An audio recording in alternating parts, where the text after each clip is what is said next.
আমি এখন যখন ভিডিও বানাচ্ছি তখন ম্যাচের বয়স ওই 42 মিনিট, আমরা 1-0 গোলে এগিয়ে রয়েছি। ইউনিটি কাপে আমাদের যে পারফরমেন্স, সেই পারফরমেন্স দেখার পর আমার আর ভিডিও বানানোর মতো সাহস হয়নি। ইভেন তাজিকিস্তানের সাথে প্রথম আমাদের যে ফ্রেন্ডলি ম্যাচ ছিল, যেটাতে আমরা হেরেছিলাম, সেই ম্যাচের পারফরমেন্স দেখেও আমার ভিডিও বানানোর মতো সাহস হয়নি। বাট আজকে ইভেনচুয়ালি খেলা যেমনই হোক, আমরা লিড করছি বিক্রম প্রতাপের একটা গোলে। আমার আজকে পার্টিকুলার এই ভিডিওতে বিষয়টা সেটা নয়।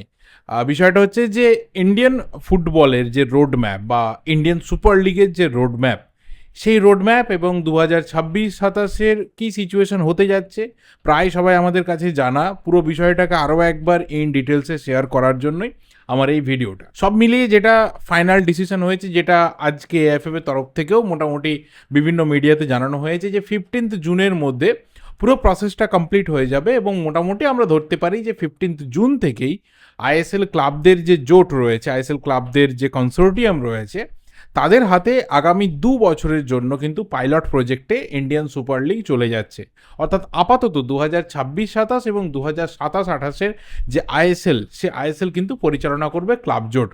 বাকি সমস্ত টুর্নামেন্ট যাদের হাতে যেরকম ছিল অ্যাজ ইউজুয়াল সেরকমই থাকছে। দেখো, প্রথম কথা হচ্ছে যে ক্লাবদের হাতে যাওয়াটা এই কারণেই ভীষণভাবে জরুরি, কারণ আমাদের এখানে যে ধরনের রেভিনিউ মডেল রয়েছে, আমাদের এখানে যে ধরনের সেন্ট্রাল রেভিনিউ শেয়ারিং মডেল রয়েছে, যেভাবে ক্লাবগুলো সাফার করছে, যেভাবে ক্লাবগুলো কোথাও নিজেদের যে সাস্টেনেবিলিটি রাস্তা, সেটাকে বারবার খুঁজতে গিয়ে দোটানার মধ্যে পড়ে যায় যে আমরা ক্লাব চালাবো না ক্লাব বন্ধ করে দেবো। এবার ক্লাবদের হাতে যখন পুরো সিস্টেমটা থাকবে, আমরা এর আগে আলোচনা করেছি যে কিভাবে ফুটবল লিগ থেকে, ইংলিশ ফুটবল ডিভিশনাল সিস্টেম থেকে আমরা ধীরে ধীরে প্রিমিয়ার লিগের আত্মপ্রকাশ দেখেছিলাম, কিভাবে বিগ ফাইভ ক্লাব তারা প্রোটেস্ট করেছিল, তারা নিজেদের একটা সিস্টেমকে ডেভেলপ করেছিল।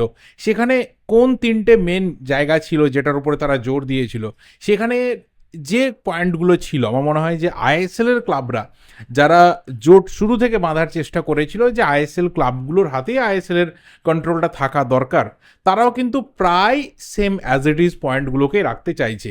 1 নম্বর বিষয়টা হচ্ছে যে রেভিনিউ।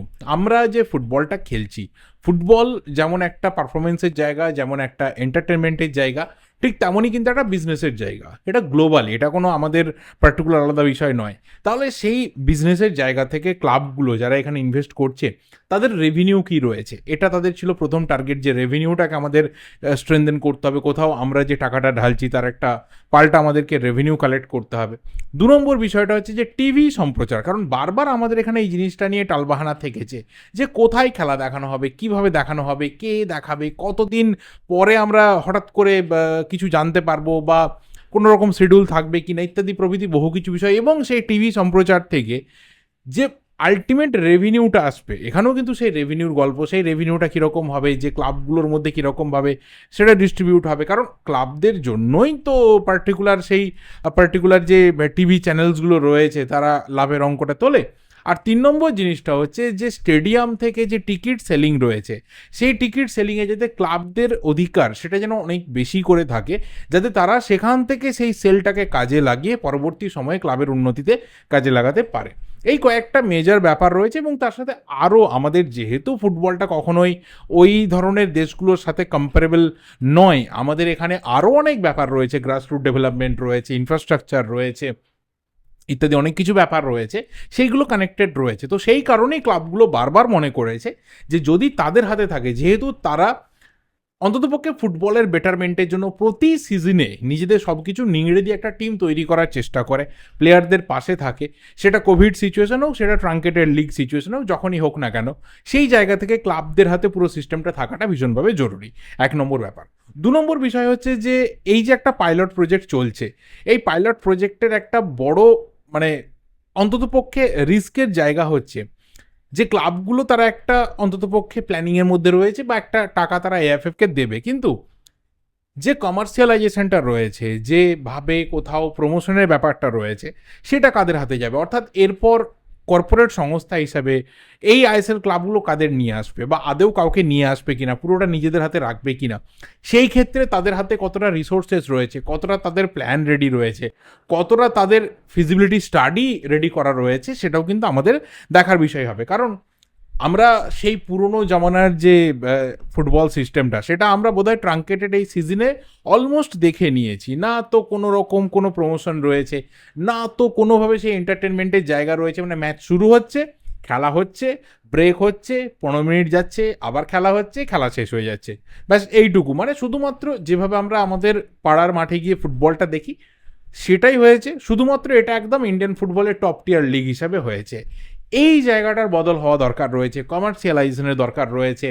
নিউ এজ জেনারেশন যারা এই বছর থেকে আবার ফুটবলকে নিয়ে ক্রেজি হতে শুরু করলো, তাদেরকে অ্যাট্রাক্ট করার জায়গা রয়েছে।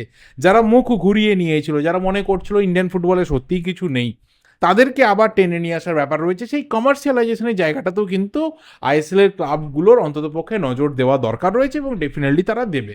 কিন্তু মেজর পার্ট হচ্ছে আমাদের মতো খুব কমন ইন্ডিয়ান ফুটবল ফ্যান্সদের জন্য, যারা প্রতি সিজনে এই ধরনের নাটক দেখছে, সেই নাটক থেকে বেরিয়ে আসার রাস্তা রয়েছে। সেই রাস্তাটা হচ্ছে যে where is the longer road map.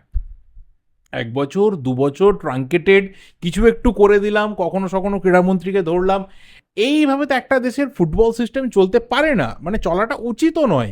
Either তুমি লঙ্গার একটা রোড ম্যাপে যাও যে আমার এটা সিস্টেম, এটাই আমার চলবে, এখান থেকে খুব বেশি বদল আমার আসবে না, ছোট ছোট মাইনার কিছু চেঞ্জেস আসতে পারে, বাট আজকে এরকম, কালকে হঠাৎ করে অন্যরকম, এরকমটা হবে না। এই দিনটা কবে আসবে? আমরা যে কোনো দেশের যখন ফুটবলকে দেখতে বসি তখন কিন্তু আমরা অটোমেটিক জানি যে পরের সিজনে কি হবে।